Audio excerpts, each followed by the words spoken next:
L'éducation est dans à peu près tout, même dans le recyclage, la valorisation et la gestion des matières résiduelles. Une question se pose cependant, est-ce que l'on sait recycler? Alors, pour nous en parler, je reçois Mme Jacinthe Châteauvert, présidente de Recyclo Nord, Ressourcerie et Filon Vert. Madame Châteauvert, bonsoir. Bonsoir.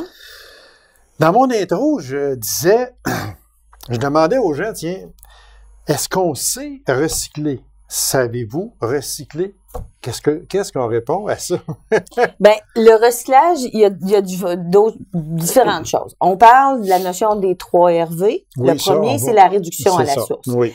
Le recyclage, on peut parler du recyclage dans le bac bleu, mais aujourd'hui, ce qui nous interpelle, c'est vraiment le recyclage pour la valorisation des matières. OK. Fait que le fait qu'on apporte des choses, qu'on vient donner des choses, que ce soit à la ressourcerie Le Filon Vert ou dans un comptoir familial.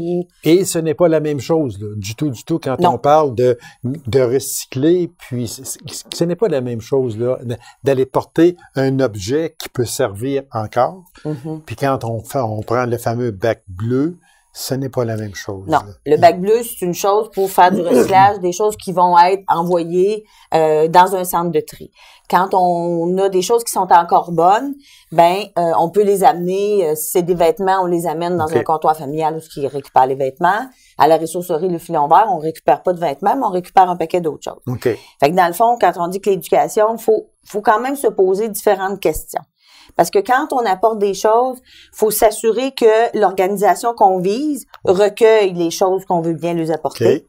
Okay. L'exemple, à la ressourcerie Le Filon Vert, on prend pas de vêtements. Donc, faut pas nous apporter des vêtements, puisque nous, on n'en prend pas. Faut aller les mener dans les comptoirs familiales. Ensuite, il faut se poser la question, est-ce que le bien que j'apporte, il est en bon état? Oui, ça, c'est important, beaucoup. Puis, on va en venir justement à ça. Parce que quand on parle ici des trois RVE là, que l'on appelle, c'est important de faire une différence. Oui. Parce que moi, je sais que je jase avec des gens souvent, puis dans les fameux bacs bleus, très souvent, ils trouvent un appareil, un petit appareil TV. Ils vont trouver un vieux radio. Ils vont trouver des choses comme ça, mais ce n'est pas l'endroit pour ça. Pas du tout. Le bac bleu, c'est vraiment l'endroit où est-ce que tu vas mettre des choses qui vont aller au centre de tri, donc qui vont être récupérées par la MRC. Et ces choses-là que vous venez de nommer, ça va vraiment pas dans le bac bleu. Puis l'information, on peut la trouver là sur le site internet de la MRC d'Abitibi-Ouest. C'est très complet, savoir ce qui va dans le bac bleu, ce qui va pas dans le bac bleu. Fait que ça, c'est un des 3 R. C'est le deuxième. C'est ça, exactement, c'est ça. Après ça... Là, si on dit donner des biens, des meubles, des vêtements, on en a parlé, on va revenir sur ça. Vous le faites, mais la question qu'on peut se poser, et vous en avez fait un entrefilet tantôt, est-ce qu'on le fait bien? Parce qu'il y en a qui vont mettre du linge dans le bac de récupération. Ça va arriver. Comme je disais tantôt, il y en a qui vont mettre un vieux radio dedans, ils vont mettre différentes affaires. Mais est-ce qu'on le fait bien, puis qui récupère ça? Bien, ce que je mentionnais tantôt, c'est qu'il y a des organismes qui sont spécialisés. Ceux qui sont dans le vêtement sont spécialisés dans le vêtement. Il faut leur apporter des vêtements qui sont propres. Oui, exactement. C'est pour ça qui sont pas tachés. Et qui sont encore en bon état pour être revendables. Parce que c'est pas une poubelle, en fin de compte. C'est pas une poubelle. Fait que j'ai une vieille soude d'ouvrage, elle est toute beurrée d'huile, je vais envoyer ça au filon. Non, là, ça marche pas. Ça marche pas. Premièrement, c'est un vêtement, mais même si les comptoirs familiales récupèrent les vêtements, si votre vêtement, il est vraiment fini, qui est taché, qui est moisi, qui a des taches jaunes en dessous des bras, on vend pas, le comptoir. Parce que c'est pour revendre. C'est pour revendre, puis il faut pas oublier que, on fait des choix, soit écologiques ou parce qu'on a moins de sous, mais c'est pas parce qu'on a moins de sous qu'on va acheter des vêtements qui sont complètement finis. Voilà, exactement. Fait que c'est la même chose à la ressourcerie Le Filon Vert. Je peux donner quelques exemples. Oui. Récemment, on a reçu une grosse boîte de signets. De signets de toutes sortes. De signets pour mettre dans des livres quand on lit, mais des signets commerciales. Où il y avait même dans la grosse boîte des signets de monde qui sont décédés. Ah oui. Fait que, tu sais, je veux dire, nous, à la ressourcerie, ça sert à rien de nous amener ça. Il y a personne qui va acheter ça. Non. Puis nous, ça nous encombre dans le sens qu'il faut en disposer par après. Et c'est la même chose pour ceux qui font des vêtements. Les vêtements qui sont souillés, ben ils sont obligés d'en disposer et de les jeter. Fait que chez vous, ça prend de la place parce que vous êtes prêt avec. Ça prend de la place. Fait que il faut que vous trouviez une manière d'en disposer, vous autres aussi. Ben, alors, c'est ce qu'aurait dû faire la personne, en disposer à la bonne place, au lieu que de vous l'emporter, on s'en débarrasse, on envoie ça là, il s'arrangera avec eux autres. C'est ça. Puis souvent, on peut se donner une bonne conscience. Dis-moi, mais on le donne. Oui, on le donne, mais nous, quand les jours nous arrivent, c'est la même chose dans les comptoirs familiales. On regarde, voici l'appareil est en bon état, si elle fonctionne normalement longtemps. On prend une vidéo, exemple. Des fois, les gens nous apportent une vidéo. On le fait fonctionner toute la journée, puis au bout de 2 heures, il est plus vraiment bien. Ça, ouais. Fait que cet appareil-là fonctionne pas bien. Je peux pas le revendre. Non. Si je le revends, il va me revenir, puis le client va me dire, ben ton appareil, il fonctionne pas. C'est ça. Fait que tu sais, malheureusement, quand on est rendu à cette étape-là, qu'on a des choses à donner, puis qui sont vraiment pas revendables, ben malheureusement, il faut les mettre à la poubelle. C'est ça. Et puis, il faut penser que les organismes, il faut qu'ils passent du temps à vérifier ces choses-là, à les trier. Puis pendant ce temps-là, on ne trie pas les bonnes choses. Autrement dit, votre organisme n'est pas une poubelle. Non, c'est ça. C'est il faut faire une différence, là. Oui. Exactement.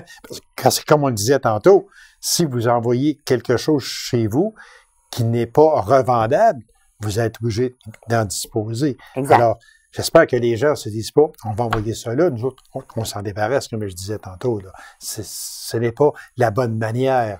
Non, pas du tout. C'est pas la bonne manière. La bonne manière, c'est vraiment de se poser différentes questions, puis de s'assurer que quand on va apporter des biens meubles ou des vêtements, ben que l'organisme va pouvoir les revendre et bénéficier là, des revenus à ce moment-là. Parce que c'est ça le but, là. Donc, c'est sûr que vous avertissez les gens que des appareils électriques ou peu importe, il faut qu'ils fonctionnent. Il faut qu'il fonctionne bien. Il ne faut pas qu'il soit brisé. C'est ça qu'il faut faire une différence. Effectivement. Parce que nous, on n'a pas la capacité puis on n'a pas la place pour réparer les appareils, qu'ils soient des électroménagers ou des choses comme ça. Fait que, tu sais, c'est tout cet aspect-là. Puis les gens, ben, c'est plate, mais il y a des fois, on est obligé d'aller mener nos choses au centre de valorisation des matières résiduelles parce qu'ils sont pas en bon état. À la place qu'eux autres, les personnes en question aillent eux autres mêmes à les porter au centre où on dispose à la serre, c'est vous autres qui êtes obligés d'y aller à ce moment-là.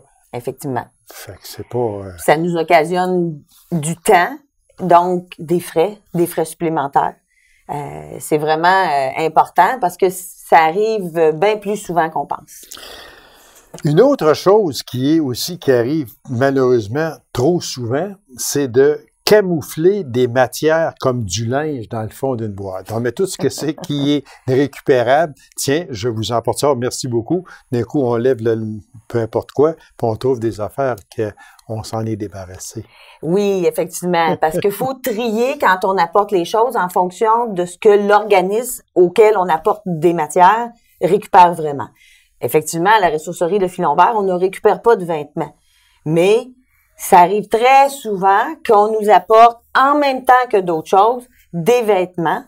Et là, ben nous autres, on en dispose. Souvent, on va les trier avant de les amener au comptoir familial parce que malheureusement, dans les sacs ou les vêtements qui nous sont apportés par des gens, il y a souvent des vêtements qui sont pas en bon état. Donc, on les trie d'avance pour pas que l'autre organisme s'ait pris pour faire le même travail que nous. Mais c'est ça, c'est quand même important de vérifier qu'est-ce que l'organisme à qui on veut apporter des choses récupère, puis de respecter ce qu'elle récupère seulement et non pas en profiter pour mettre autre chose au travers du, ben finalement, ils vont l'envoyer à l'autre organisme. Est-ce que, d'après vous, les gens sont déjà sensibilisés à ça ou commencent à être plus sensibilisés à la manière de disposer de différents articles? Il y en a qui vont aller au Filon Vert, d'autres vont aller dans des centres familiaux, d'autres vont aller à différents organismes. Est-ce que les gens sont assez conscientisés de oui, OK, ça va là, ça va là, ça, je peux pas l'envoyer parce que il est souillé, il est pas correct. Est-ce que vous pensez qu'il y a encore un immense travail à faire sur Je pense ça? qu'il y a encore un immense travail à faire, malheureusement. Puis, tu sais, il faut y aller par étapes, puis il faut éduquer les gens. C'est un peu pour ça que on disait, le titre, c'était « L'éducation est dans tout ». Ben même dans la gestion des matières résiduelles, il faut être d'une certaine façon conscientisé à ce qu'on peut mettre, ce qu'on met dans le bac bleu, ce qui va dans le bac vert, ce qu'on peut amener à des organismes qui récupèrent du linge, à des organismes qui récupèrent autre chose. Okay. Je pense qu'il y a encore beaucoup de sensibilisation à faire. Puis je pense que des organismes comme nous et d'autres organisations dans la région font un travail, là, en tout cas, permettent de sensibiliser la population là, à une meilleure gestion des matières résiduelles. Moi, si je vous demandais, ce serait quoi les questions que les gens devraient se poser avant d'apporter des biens à une de ces entreprises-là? C'est quoi les questions qu'on doit se poser? Comme moi, si j'ai des affaires envoyées, quelles questions qu'il faut que je me pose? Bien, la première question, c'est de se poser, est-ce que l'organisme où est-ce que je vais aller mener les choses, qu'est-ce qu'il récupère? Bon, je vais prendre l'exemple du filon vert. Nous, on récupère pas mal tout, sauf les vêtements, puis des appareils avec de la gasoline, du pétrole. Okay. Parce qu'on n'est pas équipé pour les vérifier puis en disposer. Okay. Fait que ça, c'est la première question. Puis la deuxième question, est-ce que c'est en bon état? C'est pas brisé? C'est propre? Il n'y a pas de taches? Puis c'est avec tous les morceaux. Parce que si j'ai un appareil qui a 2-3 morceaux, puis qui manque des morceaux qui nous empêchent de le bien faire fonctionner, on sera pas capable de rien faire avec ça. L'autre question qu'il faut se poser, est-ce qu'il fonctionne normalement et sans arrêt? Je donnais l'exemple du vidéo tout à l'heure. Okay. C'est ça qu'on veut dire, sans arrêt, parce que un appareil peut bien fonctionner pendant quelques minutes, mais après un certain temps, des fois, il brise. Puis des fois, c'est comme ça qu'on comprend, on dit « Ah, c'est pour ça qu'ils l'ont amené à la ressourcerie. » Voilà. Tu sais, malheureusement. Oui. Puis l'autre question, c'est que est-ce que c'est des choses qu'on peut revendre? Est-ce que quelqu'un va vraiment payer pour avoir ça? L'exemple des signets tout à l'heure, c'est un très bon exemple. Oui. Tu sais, il y a pas je pense pas qu'il y ait grand monde. Nous autres, on les vend pas nos signets, on les donne quand les gens achètent des livres. Oui. L'autre exemple que je pourrais donner, c'est on a reçu à un moment donné des boîtes de tabac vides en plastique. C'est bien beau, c'est réutilisable. Sauf que est-ce qu'il y a quelqu'un qui va venir payer 10 sous, 5 sous, $1 pour avoir une boîte de même? Je pense c'est pas sûr, exactement. C'est pas sûr. Moi, si je vous demandais comme dernière question, est-ce que vous recevez plus de marchandises que vous êtes obligés, vous autres, de disposer, ou bien non, si franchement, ou vraiment, c'est quand même, vous en recevez plus que vous pouvez revendre? Non, ça, une chance qu'on en reçoit plus qu'on peut revendre que qu'est-ce qu'on est obligé de s'en disposer. Parce que si on recevait plus de matière qu'on est obligé de s'en départir, on serait fermé déjà, là, tu sais. Fait que les revenus qu'on a, c'est la vente qu'on fait, c'est ce qui nous permet de payer les bâtiments, les employés, puis d'assurer le service. Un dernier conseil que vous auriez à donner aux personnes qui nous écoutent, ce serait quoi? Si vous n'êtes pas sûr, là, appelez. Appelez les organisations, savoir est-ce que ça, vous prenez ça? Puis à ce moment-là, on va pouvoir vous répondre. Je pense que ce serait le premier conseil. Alors, on demande aux gens d'être sérieux dans leur don, puis surtout ne pas camoufler de choses que eux autres pourraient jeter, parce que vous donnez de l'ouvrage à ces personnes-là, mais c'est pas cet ouvrage-là que ces personnes-là doivent faire. Exactement. Avec Madame Châteauvert, merci infiniment. Puis j'espère que les gens vont apprendre vraiment que oui, il faut être sérieux dans ces demandes-là, puis dans ces livraisons de marchandises-là. C'est ça, merci. C'est moi qui vous remercie. Alors, courte pause, on vous revient immédiatement après. Restez avec nous.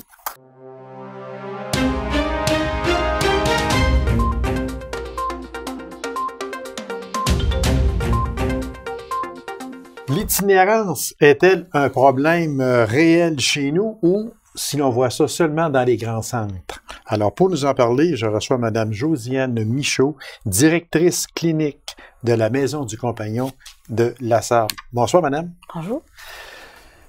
Madame Michaud, comme j'en parlais dans mon intro, l'itinérance, est-ce que c'est un problème réel pour chez nous? Je parle de Abitibi-Témiscamingue, mais en particulier pour l'Abitibi-Ouest. Ou bien non, si on pense que c'est juste dans des grands centres, chez nous, il n'y a pas de ça. Mm-hmm. Non, ça existe vraiment, oui, en Abitibi-Ouest, en Abitibi-Témiscamingue aussi partout, parce que il y a quand même d'autres maisons aussi qui font la même chose que nous. Puis c'est sûr que nous, on pense que ça n'existe pas parce que c'est pas la même itinérance qu'on va voir à Montréal ou dans les grands centres. C'est quoi la différence entre les deux? La différence, c'est qu'il y a plusieurs formes d'itinérance. Oui. Nous, ce qu'on veut voir, c'est plus l'itinérance cachée. Fait que ce soit même au Saguenay, Côte-Nord, le phénomène est vraiment partout. Mais ce qu'on va voir, nous, c'est plus l'itinérance cachée. L'itinérance cachée, ça se vit... tu sais, si on commence au début, c'est quoi... Tu sais, avoir un chez-soi, c'est d'avoir une place à soi qui nous appartient puis qu'on est chez nous. Okay. Fait que déjà là, quand on n'a pas ça, on n'a pas de chez-soi, on est un petit peu itinérant. Fait qu'on va dormir chez des amis, chez la famille, on va se retrouver un petit peu partout. Ça va quand même bien encore quand on est là. Ça, ce qu'on appelle, c'est du couchsurfing. Fait que souvent, ça, on en voit beaucoup dans nos régions. C'est quand on fait un petit peu le tour de toutes ces ressources-là, ou soit qu'on a des problématiques un petit peu plus graves, là, on va se retrouver dans des situations, à un moment donné, où on n'aura pas le choix d'aller vers les organismes. Fait que là, ils vont se retrouver dans nos organismes ou des fois à la rue. Mais souvent, c'est ça. Ce qu'on va voir, c'est plus caché. Fait qu'on le voit pas. On ne sait pas qu'il y a des gens qui en ont pas de chez soi. Peut-être que ça fait des années qu'ils vont se promener d'un secteur à l'autre aussi. Fait que ça veut dire que on sait que, mettons, si on prend Montréal, bon, c'est Montréal, c'est grand, c'est gros. Il y en a beaucoup d'itinérants. Oui. On les voit. Mm-hmm. On sait qu'ils sont en dessous d'un pilier de pont. Là. Bon, ils sont là, puis avec un vieux slip, puis un vieux matelas, mais ils sont là, on les voit, on peut passer à côté. Oui. Chose que l'on ne voit pas chez nous. Rarement. Ici. Rarement. Parce qu'ici, les gens vont réagir facilement, rapidement.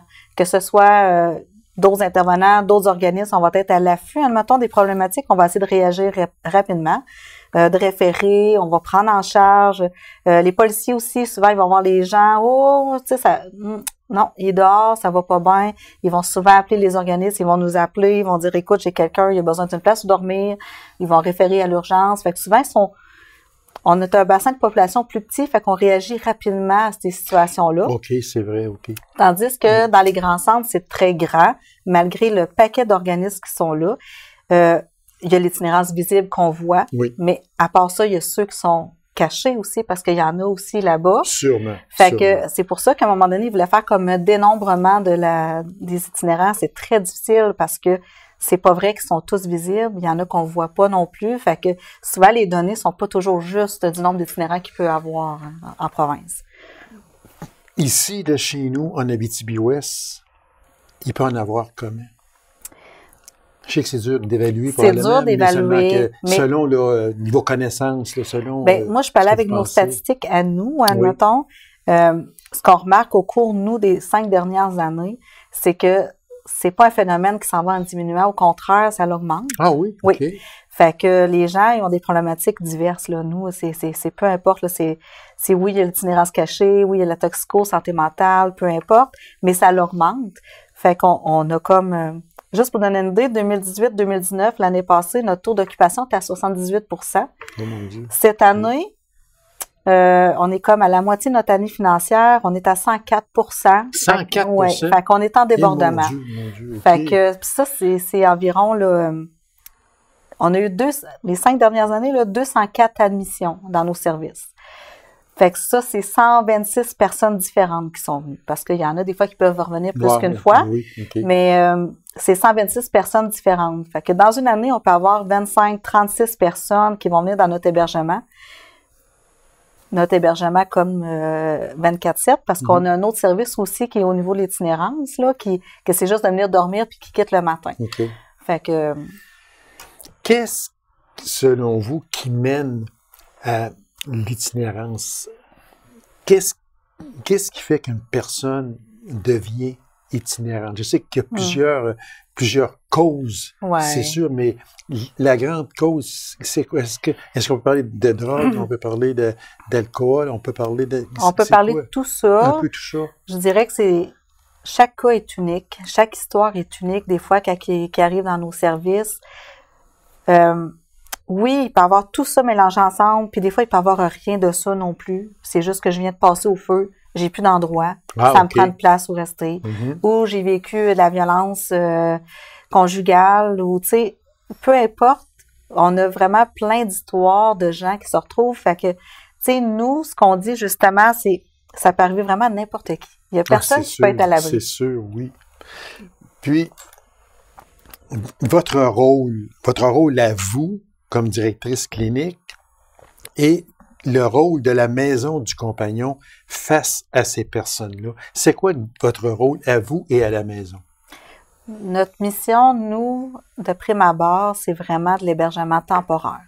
Fait que nous, on accueille vraiment tout adulte, que ce soit homme-femme, en situation de rupture sociale. Puis ce qu'on va essayer de faire, c'est de les situer dans un logement ou dans un autre organisme, des fois, qui vont être plus appropriés à leurs besoins. Fait que nous, c'est vraiment ça qu'on fait. On déborde toujours un petit peu de notre mission parce qu'on est un organisme communautaire. Oui. Fait que souvent, c'est qu'on va essayer de les accompagner pour pas qu'ils reviennent non plus dans nos services. Fait qu'on va essayer de les accompagner le plus possible vers les ressources, même après, d'essayer de garder un contact avec ces gens-là pour que justement, ça continue bien à aller dans leur logement ou des choses comme ça. Fait que, en gros, c'est ça. Fait qu'on travaille vraiment au niveau de les replacer en logement, de les héberger, de vraiment là, subvenir à leurs besoins primaires. Fait que, puis après ça... Je pense que la grosse différence, c'est sûr, entre un grand centre et chez nous, c'est que, si on prend Montréal, tantôt, on en a parlé, ils sont 8-10 dans un bout de ruelle, abriés avec du carton, on les voit, on passe, on les voit. Chez nous, ils sont, entre parenthèses, invisibles. Oui. Qu'on passe en dessous du pont à la Sarre ou à Macamic, on verra probablement pas personne avec un slip dormir là. Non. Mais est-ce qu'on peut appeler ça des squatteurs? Chez nous, parce que toc, garde, t'es mon chum, je peux-tu rester chez vous à soir et j'ai pas de place à aller. C'est pour ça qu'on les voit moins. C'est ça, souvent. Mais je dirais que ça commence à nous inquiéter parce qu'il y a d'autres secteurs où ça commence à être visible. Ah oui, OK. Fait que, tu sais, j'ai mes collègues d'Amos, eux autres, ce qu'ils disaient, c'est que ça commence à apparaître. Les gens commencent à dormir dehors. Val-d'Or aussi. Val-d'Or, ça, c'est quand même... une place comme plus particulière, mais quand même, tu sais, fait que là aussi, ça paraît à Amos. Fait que on commence à les voir. Fait que là, ils sont devenus plus visibles. Oui, oui. Est-ce que ça commence chez nous aussi, en Abitibi-Ouest? Quelquefois, oui. Oui? Oui, quelquefois, ça arrive, mais c'est ça. Souvent, ce qu'on va se rendre compte, c'est que ça dure pas longtemps, ou ils vont aller dormir dans les entrées de blocs ou des choses comme ça. Fait qu'encore là, c'est pas dehors, mais ça commence, oui. Peut-être une question que je n'avais pas, mais que je vais vous poser quand même. La relation entre la maison du compagnon et possiblement la Sûreté du Québec. Est-ce que vous êtes coopérants un envers l'autre? Oui. On est chanceux en Abitibi-Ouest parce que on a des partenariats qui sont extraordinaires, que ce soit la Sûreté du Québec, autant un comme l'autre, que nous, on a besoin d'eux. Oui, exactement. Parce que des fois, on a des clients plus difficiles. Mais eux aussi, tu sais, ils peuvent faire affaire avec nous n'importe quand. Puis peu importe les autres organismes aussi, que ce soit Maison Saint-André pour la nourriture. Quand les clients quittent en appartement, on est capable de les meubler aussi avec le filon vert. Tu sais, fait qu'on travaille vraiment en partenariat. Oui, ben oui, exactement. Oui, vraiment. Le 18 octobre dernier, c'était la nuit des sans-abri. Oui. Parlez-moi de cette nuit-là, puis le but de cet événement-là. Ça, ça se passe partout, ça, dans la province. Oui, exactement. Puis nous, ce qu'on voulait faire un petit peu, parce que ça, c'est une initiative c'est pas juste de nous, de la Maison du Compagnon, mais c'est de la Table Pauvreté, ça fait partie de notre plan d'action. Puis on est plusieurs organismes qui sont touchés par la pauvreté là-dessus. Fait qu'on voulait comme faire un petit peu, hey, ça existe ici aussi, là. Fait que, tu sais, de dire aux gens, parce que, c'est bien le fun de passer la nuit dehors, puis, la nuit des sans-abri, mais en même temps, c'est une occasion pour nous de faire une vigile de solidarité, dire oui, ça existe. Comment ça se définit en région? On fait un petit peu d'information. En même temps, on fait connaître les ressources qui sont là. Parce que, même s'il y en a que ça fait des années qu'ils sont là, les gens ne nous connaissent pas, nous connaissent peu. Fait que souvent, on est là, fait qu'on dit, hey, on existe, puis vous pouvez venir nous voir n'importe quand si vous avez des problèmes ou peu importe. Parce qu'après une pause en 2018, vous êtes revenu cette année, en 2019. Combien de participants vous avez eu? On estime à peu près qu'on a eu environ 165 personnes. Oh mon Dieu, oui! Oui, quand même. Puis ça, c'est ce qu'on pense, parce que peut-être qu'il y en a qui sont venus, qui sont partis, qu'on n'a pas compté, là, mais au moins 165 personnes qui sont venues. J'aurais pas pensé qu'il y en aurait eu tant que ça. Fait que là, les gens viennent, autrement dit, viennent voir c'est quoi l'effet de passer une nuit dehors. C'est ça.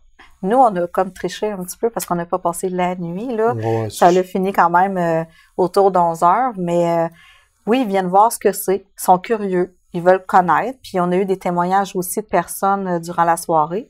Fait que des fois, c'est le fun aussi de connaître un petit peu ce qui se passe ici, là. C'est quoi l'histoire des gens.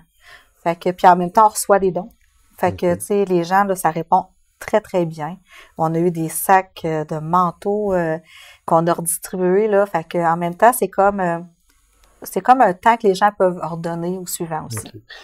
C'est quoi les principales raisons qu'on vous donne lorsque un itinérant arrive, frappe à votre porte pour venir, ils viennent une nuit ou 2 nuits? C'est quoi le maximum qu'ils peuvent passer chez vous? Là, vous l'avez dit tantôt. C'est environ 3 mois.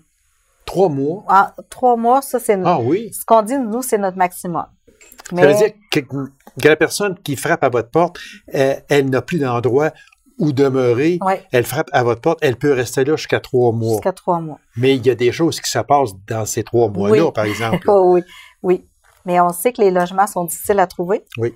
Fait que ça, c'est une problématique. Deuxième problématique, si la personne nous arrive qu'elle a une source de revenus, que ses cartes sont toutes à date, ça va bien. Mais souvent, ce qui va arriver, c'est qu'ils n'ont plus de revenus parce qu'ils sont soit en perte d'emploi, j'ai perdu ma famille, j'ai perdu... Fait que là, il faut tout recréer un petit peu aussi. Là. Fait qu'il faut aller retourner chercher une source de revenus. Il faut aller chercher les papiers. Fait là, des fois, on extensionne. Là. On n'est plus rendu à 3 mois. Là. Ah, mon Dieu. Ouais. J'aurais pas pensé que ça aurait été si longtemps que ça. Puis, le nombre de places dans votre maison actuellement est de combien? On a 4 places, on a 4 chambres pour ceux qui sont tout le temps chez nous à temps plein. Okay. Puis on a 4 lits d'urgence aussi. Fait que quand je vous disais qu'on est à 104 % d'occupation, ça veut dire que là, on déborde dans nos lits d'urgence. L'hiver, ça doit être pire, parce que l'été, souvent, on le sait, l'été, s'il fait beau, il fait chaud, on peut dormir sur un banc de parc, malgré que ce n'est pas très visible ici chez nous. Non, c'est ça. Mais seulement que l'hiver, ça doit être un sérieux problème. Oui, puis on n'est pas encore rendu. Fait que c'est ça. Eh bien, Madame Michaud, vous avez du courage, c'est sûr. Puis, expliquez-nous juste qu'une directrice clinique, c'est quoi clinique? Clinique, dans le fond. Il vous reste 1 minute environ. Oui, c'est ça. Moi, dans le fond, c'est ce que je fais, c'est que je travaille au niveau tout du personnel, de l'intervention. Okay. Fait que moi, je fais juste pas toucher à l'argent. Puis, toutes les finances, là, c'est ma collègue qui fait ça. OK. Fait que... on vous souhaite longue vie aussi à la Maison du Compagnon, parce que c'est vraiment, c'est indispensable. Parce que je l'ai dit, puis je le redis, on pense tout le temps que cette fameuse itinérance-là, c'est rien que dans les grands centres. Chez nous, on n'a pas de ça parce qu'elle est beaucoup moins visible. C'est ça qui arrive, mais elle est là, elle est présente. Madame Michaud, merci infiniment. Ça fut très intéressant, puis je vous souhaite tout le succès possible. Merci. C'est moi qui vous remercie. Alors, mesdames et messieurs, merci d'avoir été là. On se donne rendez-vous à une prochaine émission d'Info 9. Au revoir.